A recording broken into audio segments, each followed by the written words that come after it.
Okay, so this is random facts about me while I do my makeup. And while I was thinking of my facts, I was realizing like a lot of these sound made up.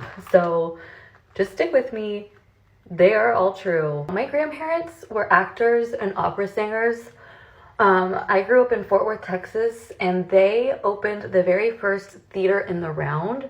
And if you don't know what that means, it's basically a theater with a circle stage, and the audience can sit all around. And I spent a lot of time with my grandparents growing up, which was amazing. And growing up in that environment was just, I wouldn't trade it for the world. I did not like doing sports as a kid, but I was super competitive in karate and taekwondo, and I even got some gold and silver medals in international championships. When I was in high school, I was the lead singer of a band, and I guess we would have called ourselves like indie or emo.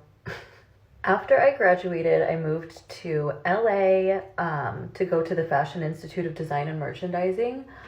And I actually went there at the same time that Lauren Conrad went there, and they were filming for, I think it was The Hills. Also, while I lived there, I worked at Anthropologie at the Grove, and celebrities would come in all the time. And my favorite celebrity that I ever helped was Baby Spice from the Spice Girls.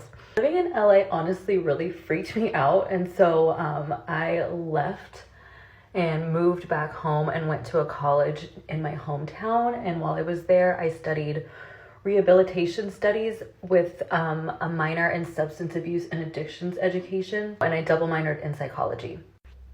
When I finished with that, I wasn't quite ready to like settle down with like a normal job. So I moved to New York. I lived in Williamsburg with 3 of my friends, and I went to the makeup designery and I studied special effects makeup on top of like every other kind of makeup. Some really fun things happened during my makeup career. I got to do makeup for Fashion Week several times. One of the shows that I did was Keyed by Mike Potter, who was the makeup artist for Hedwig and the Angry Inch, like the movie. I ended up in Bette Midler's house once doing makeup for her daughter. I didn't realize it was her daughter, and then very like casually ended up meeting Bette Midler. She was like, "Hey, here's my mom." I wrote a book called Annie's Homemade Beauty. It's sold in Barnes & Noble, and I think Urban Outfitters might still carry it. I wrote that while I was pregnant with my first son. And after I had him, I just wanted to focus on being a stay-at-home mom.